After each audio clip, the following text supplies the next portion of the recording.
Bienvenidos amigos y amigas, estamos nuevamente en Somos Mujeres y Hacemos Ciencia. Soy Aidea Tupaña y es un gusto estar con ustedes.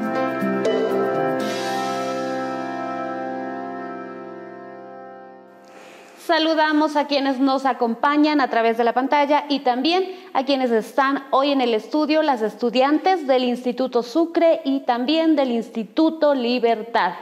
Hoy en Somos Mujeres y Hacemos Ciencia nos acompaña María Fernanda Checa. Sus estudios están vinculados a la conservación de la biodiversidad, es docente también y nos contará sobre un proyecto que está desarrollando en el cual participa actualmente. María Fernanda Checa, bienvenida. Buenos días. Adelante, por favor. Además de lo que estábamos comentando, María Fernanda, como les decíamos, está trabajando en un proyecto en el Yasuní. Quizás hemos escuchado, pero vamos a conocer un poco qué actividades nomás están desarrollando desde este punto. El programa de capacitación técnica de guardaparques del Parque Nacional Yasuní para monitorear la biodiversidad. Ese es el tema del cual estaremos hablando hoy en este programa. María Fernanda, bienvenida a Somos Mujeres y Hacemos Ciencia. Muchas gracias, Aide, muchas gracias a los presentes y por invitarme y realizar este programa tan importante. Estamos acompañadas de público joven y te comento que tienen un cartel en sus manos. ¿Cuál es la dinámica? Vamos a conversar un poco contigo, conocer sobre tu trabajo y también tu experiencia como mujer en la ciencia. Al finalizar este diálogo, en una palabra, conoceremos, o más bien nos compartirán ustedes a todos nosotros qué aprendimos hoy a partir de la experiencia que nos contará María Fernanda en el programa de hoy. Empecemos. En el ámbito investigativo, actualmente estás participando en un proyecto, como decíamos, que tiene, digamos, el Yasuní, digamos, como escenario también. Cuéntanos un poquito de qué se trata. Bueno, este proyecto tiene dos componentes importantes. El primero es que, bueno, yo soy bióloga y trabajo con mariposas. Entonces, el primer objetivo del proyecto es monitorear la biodiversidad, todas las especies vivas que existen, y ver cómo les afecta a diferentes procesos. Por ejemplo, el cambio climático. Sabemos que nuestro clima está cambiando. Y también en el Yasuní hay muchos otros procesos. Por ejemplo, hay explotación petrolera, hay fragmentación del bosque para construir carreteras, hay más expansión agrícola, eso quiere decir que el bosque se tala para producción de diferentes cultivos, hay cacería de animales, entre otros. Entonces, la idea del proyecto es estudiar la biodiversidad y ver cómo cambia bajo estas presiones. La segunda parte es que algo que es súper importante en la conservación es involucrar a los actores locales, a la comunidad que vive ahí, en los esfuerzos, que no solamente sean científicos del exterior, de Quito, por ejemplo, o de otros países que lleguen al Yasuní, estudien y se vayan, sino involucrar a la gente en este proceso. De ahí nace este proyecto, es un proyecto en colaboración con el Ministerio de Ambiente, de Agua y Transición Ecológica, el Instituto Nacional de Biodiversidad y universidades internacionales. Entonces, ¿qué hacemos? Es un proyecto que diseña talleres para capacitar a los guardaparques para monitorear la biodiversidad. En este caso, para muestrear mariposas, usamos trampas en el bosque. Y luego los guardaparques son capaces de colectar esas mariposas, identificarlas a nivel de especie. Una especie tal vez ustedes ya conocen, pero cada una de ustedes tiene un nombre y un apellido. Las mariposas son igual. Entonces, les capacitamos para eso, para elaborar bases de datos, ¿no es cierto? Y luego para analizar datos. Más bien, súper importante lo que mencionaste. A diferencia de quizás algunos proyectos que no logran su objetivo, es precisamente por no tomar este aspecto, no a la gente, trabajar con ellos, involucrarlos para que a la larga, digamos, sea sostenido por la misma comunidad. Nos cuentas que están varias entidades o instituciones involucradas participando también de este proyecto. Cuéntanos hablabas más bien del cambio climático, quizás son temas que ahora los estamos como conociendo un poco más, pero ¿qué otros beneficios, aportes nosotros como población, como sociedad, como medio ambiente, también se pueden obtener a través de proyectos de investigaciones como las que tú estás realizando ahora? Es una excelente pregunta, porque yo pienso que a veces en nuestro país, cuando hablamos de conservación de la biodiversidad, lo vemos como un lujo que no podemos hacerlo. No tenemos dinero, necesitamos dinero para educación, para salud, pero la verdad es todo lo contrario. La biodiversidad, las especies de plantas, animales, los ríos, son muy importantes para el bienestar de la humanidad.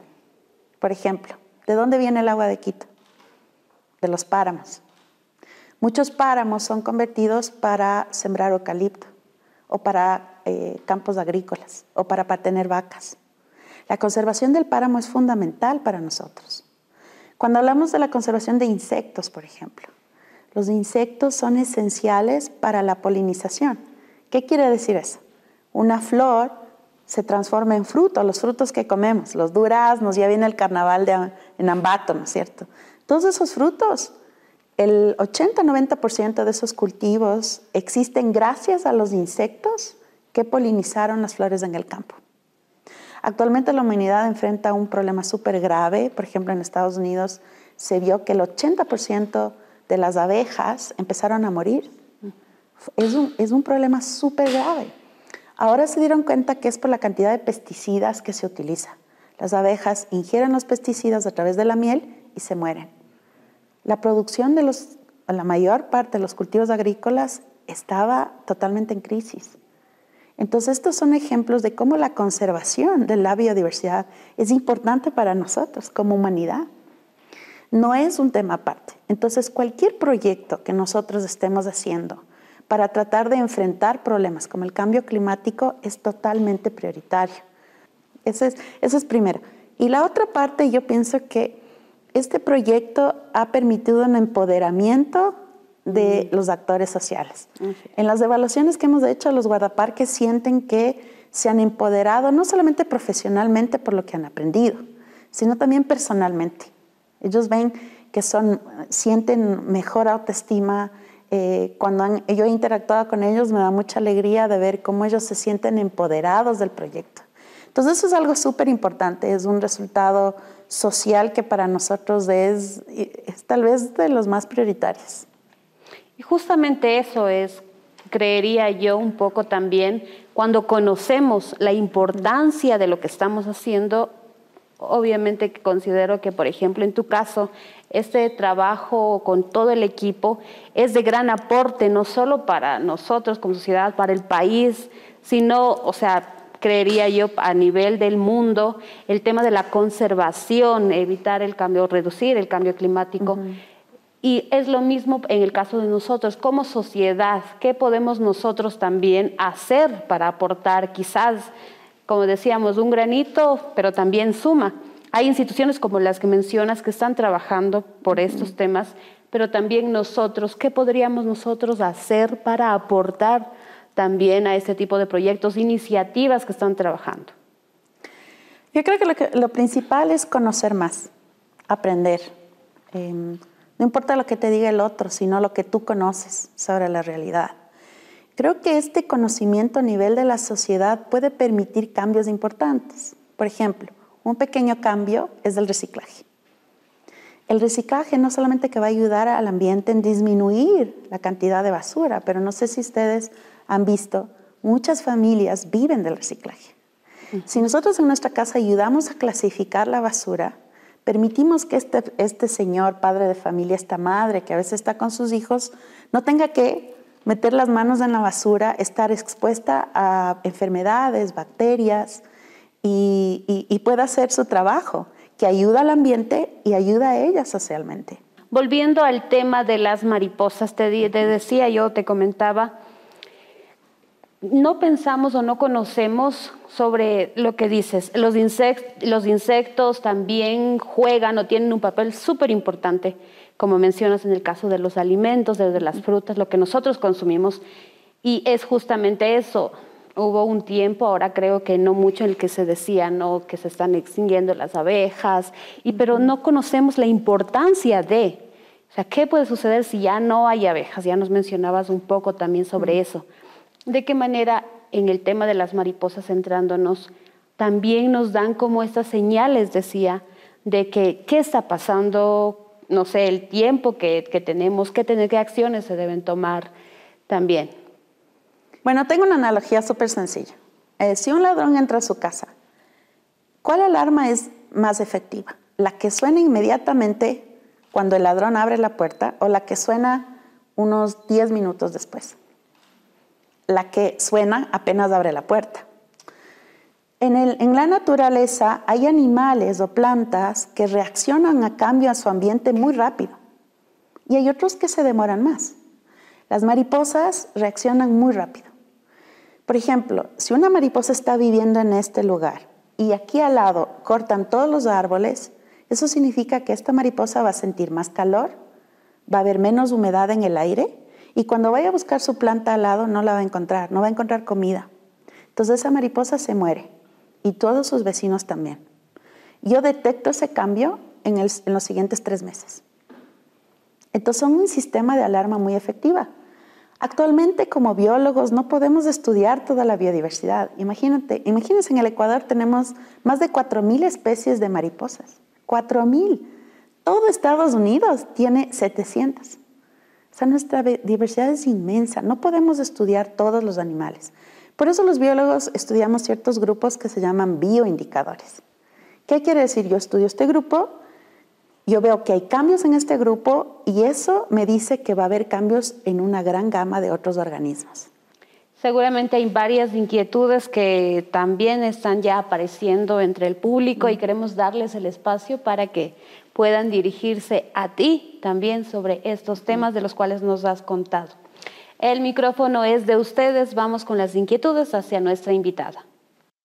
Bueno, yo quisiera preguntarte, como dices que realizas las investigaciones en el Yasuní, si es que vives un periodo de tiempo allá al momento de realizar las investigaciones y si es de esta forma, o sea, más o menos cuánto dura ese periodo y también cómo es la experiencia de relacionarte con la gente ahí, con la gente de esas comunidades, que me parece algo muy interesante.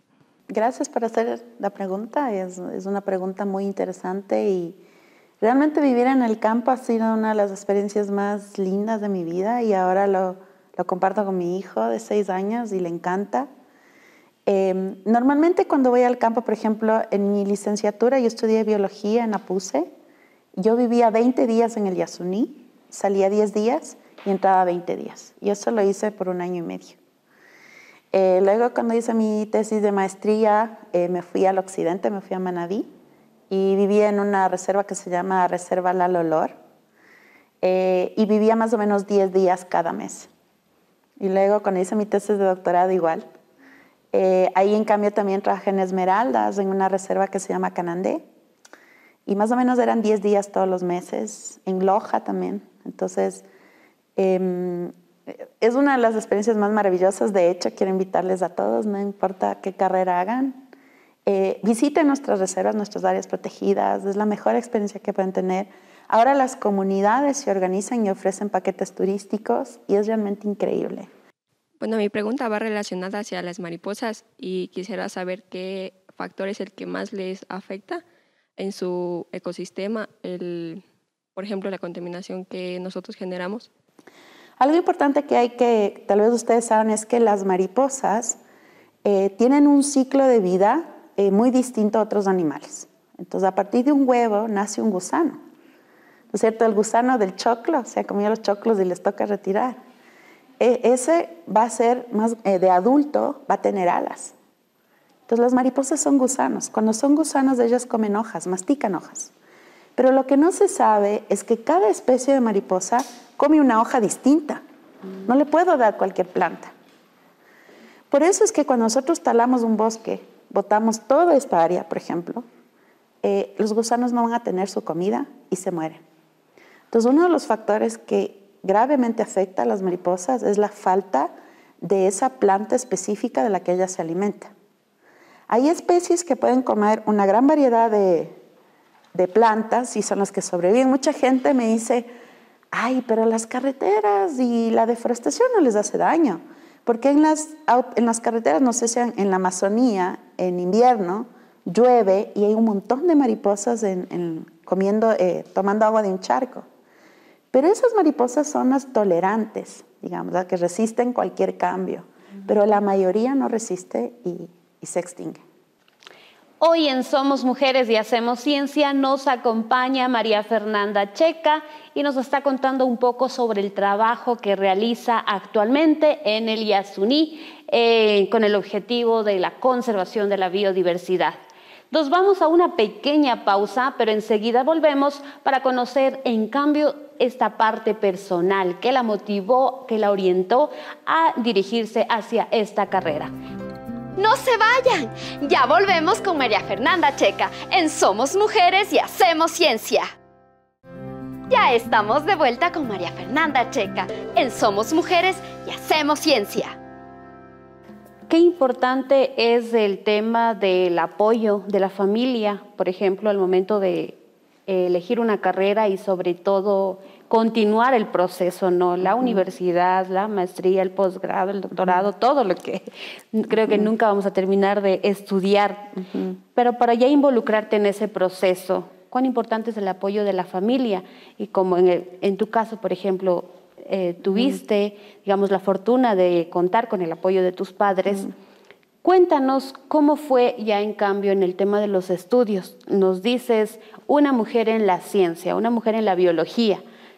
¿Cómo fue eso? Bueno, yo fui muy bendecida, soy muy bendecida. Mis papis me pudieron pagar una universidad privada. Yo tenía el apoyo de mis padres. No es el caso de todo el mundo. Mi mejor amiga estudió en la Universidad Central y lo poco que tenía que pagar casi no llegaba cada semestre. Entonces, el apoyo de la familia es importante. Su madre la apoyó totalmente. Entonces, ella es muy berraquera en ese sentido. Es importante, pero no es fundamental. Yo creo que vivimos un punto en la sociedad en que vemos este empoderamiento de la juventud. Y es una gran alegría. No sé si han visto estas líderes jóvenes, esta mujer iraní con 17 años que ganó el Premio Nobel de la Paz. Tenemos esta gran lideresa ambiental sueca, ¿no es cierto?, que empezó a los 14 años. Entonces vivimos esta revolución. Entonces yo diría, el apoyo es importante, pero no fundamental. Y he visto casos en mis estudiantes en donde han logrado salir adelante. Mi estudiante Erika, por ejemplo, ella aparte se quedó embarazada a los 20 años, en la mitad de su carrera, y logró salir adelante y ahora regresó haciendo un doctorado en Francia. Ella también estudia mariposas. Así que yo creo que algo que es súper importante, y tal vez me puedo adelantar en eso, es creer en uno mismo. Es súper importante. Creer en lo que quieres hacer y trabajar duro por eso. La inteligencia está sobrevalorada. Aquel que te diga que no eres capaz no es real. Entonces, si tú crees en ti misma, puedes romper estas barreras, estos paradigmas, esta discriminación a nivel de género que sí existe todavía, y también otras presiones como mujeres que tenemos. En el transcurso, digamos, tanto en lo personal y también en el ámbito académico, podemos mencionar la mayor satisfacción que has tenido hasta el momento y que has dicho, no sé, que quizás en su momento hubo quizás desafíos, cosas que costaron un poquito más, pero que te han llevado hasta donde estás en este momento. ¿Cuál podríamos decir? O sea, yo hice mi doctorado, hice 2 maestrías, hice mi licenciatura, pero para mí lo más grande es mi hijo, ser madre. Y yo pienso que como mujeres esa es una gran bendición que tenemos. Qué pena con mis colegas y compañeros hombres, pero poder crear un bebé en tu cuerpo, poder amamantar a tu bebé es una de las cosas más maravillosas que existen. Con lo que nos mencionas, cómo equilibrar el mundo de la ciencia con el mundo de la familia, tu hijo, la casa, igual la investigación, para no descuidar quizás ninguno de los dos campos, pero ¿cómo hacerlo? Complicado es complicado, pero se puede. Yo creo que hay diferentes elementos. Para mí lo importante es, como les dije, creer en uno mismo. Recientemente conocí una lideresa de Cayam, una lideresa indígena, y ella me dijo que cuando recién se casó su esposo le empezó a pegar y ella sufrió mucho. Y su madre le dijo, mira, así es como es las cosas, tienes que aceptarlo. Su madre, porque lo había vivido, porque sus vecinas, sus tías, sus primas. Pero ella dijo, no, yo no quiero que esta sea mi vida. Y le dijo a su esposo, mira, tú cambias o te vas. Y ella empezó con una huerta en su casa. Y ahora es una de las líderes del movimiento agroecológico en el Ecuador. 100 familias viven de la producción de su huerta, totalmente orgánica, y su esposo cambió. Se dio cuenta que su esposo quería quedarse con su familia y dejó de pegarle. Y ahora su esposo también hace las actividades en la casa. Entonces, creer en ti misma es súper importante. Qué importante lo que nos cuentas, quizás son experiencias que en muchos de los casos pueden ser como familiares también. Seguramente ustedes tienen algunas inquietudes que es el momento de plantearlas. Ahorita con lo que nos está contando María Fernanda también, les damos el paso a ustedes para que podamos conocer y seguir aprendiendo en conjunto. El micrófono es de ustedes. Un gusto, Fernanda. Mi pregunta es, como madre, ¿qué ha hecho con su hijo? ¿Ha llevado a los viajes que se ha ido para hacer las investigaciones o ha dejado encargado con alguien? En cuanto a tu pregunta, yo creo que mi respuesta va un poco relacionada a cuando hablábamos balance entre vida familiar y trabajo. Cuando mi hijo nació, yo me di cuenta que él era mi prioridad. Entonces yo cambié mi trabajo, o sea, mis metas académicas en torno a quedarme con él en casa. Darle lactancia todo el tiempo que sea posible. Yo trabajaba pocas horas en la universidad. Entonces él fue mi prioridad y entonces no tenía trabajo de campo durante los primeros años. Empecé a hacer, nosotros le llamamos las exploraciones en mi casa, porque todo lo quiero compartir con él y con mi esposo. Yo desde muy joven hice esta decisión de que todos los viajes que yo haga iba a ser con mi esposo y con mi hijo. Porque cuando yo hice mi posgrado, yo vivía en Estados Unidos, empecé a viajar, me fui a Inglaterra a una conferencia y yo me di cuenta que eso no valía si yo estaba sola. Entonces, ahora hice eso. Entonces, cambié mi trabajo y ahora estoy empezando a planificar. Él ya tiene 7 años. Entonces, estoy empezando a planificar ir a bosque tropical. Todavía no va a Yasuní, que es uno de mis sueños. Porque también los bosques tropicales hay insectos, hay enfermedades, necesitas una vacuna. Y cuando son niños pequeños no pueden tener. Entonces, hasta ahora él me ha acompañado en todo. Cuando voy de conferencista, él va. De hecho, a veces tengo que dar conferencias y una vez él quería salir corriendo, no quería soltarse de mi pierna. Entonces, esos detalles para mí son importantes de la vida, ¿no? Como les decía, el bienestar personal, físico y emocional es súper importante para alcanzar las otras metas. Entonces, para mí sigue siendo pensar qué quiero hacer conmigo, de mi vida, cumplir estas metas personales, en balance siempre con mi familia, que es algo súper importante para mí. ¿Cuál es la motivación que le llevó a seguir esta hermosa carrera?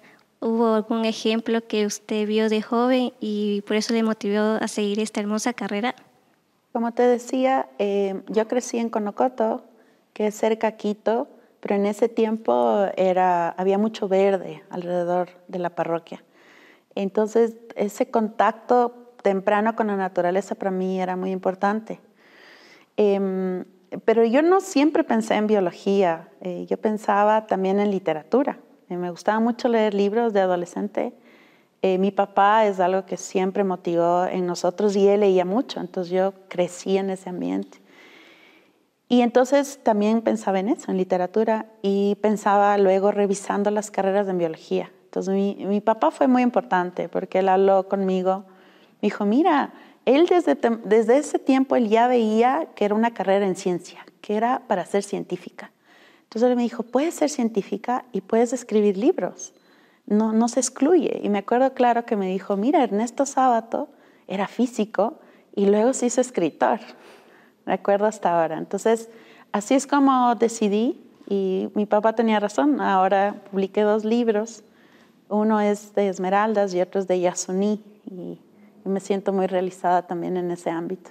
Vamos a conocer ahora el aprendizaje de hoy. Ya están listos los cartelitos, como les decíamos, y les invitamos a que pasen y los coloquen. Conozcamos qué aprendimos el día de hoy. Adelante, por favor.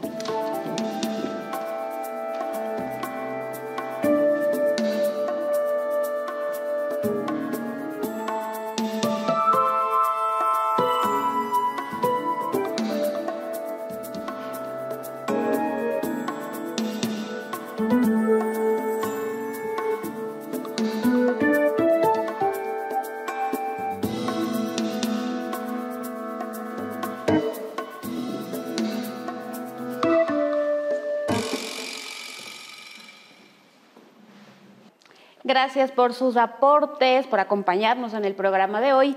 Y a ti te invito a ponernos de pie y conocer cuál es el aprendizaje de hoy. Aprendimos varias cosas. Adelante, por favor. Qué interesante, en el programa de hoy aprendimos sobre perseverancia, motivación, comunidad, liderazgo, libertad, pasión, valiente o valentía y nuevamente perseverancia. ¿Con cuál de estas palabras te quedas y por qué? Yo me quedo con perseverancia. Como les decía, hay una presión por ser perfecto y vemos los errores como negativos, pero más bien es lo contrario. Si 1000 veces te caes, 1000 veces te puedes levantar, y sobre todo como mujeres tenemos esa fortaleza y esa sabiduría innata que nos puede ayudar a cumplir cualquier meta que tenemos. Muchísimas gracias por compartirnos este aspecto también de tu vida. Gracias a quienes nos han acompañado hoy en el estudio, las estudiantes del Instituto Sucre y también del Instituto Libertad, que hoy han estado entre el público. Gracias nuevamente por participar en nuestro programa. Gracias a ti. Les invitamos a acompañarnos en un próximo programa. Seguimos conociendo a mujeres científicas ecuatorianas que también están haciendo su aporte desde distintos campos. Soy Aidea Tupaña. Nos encontramos pronto.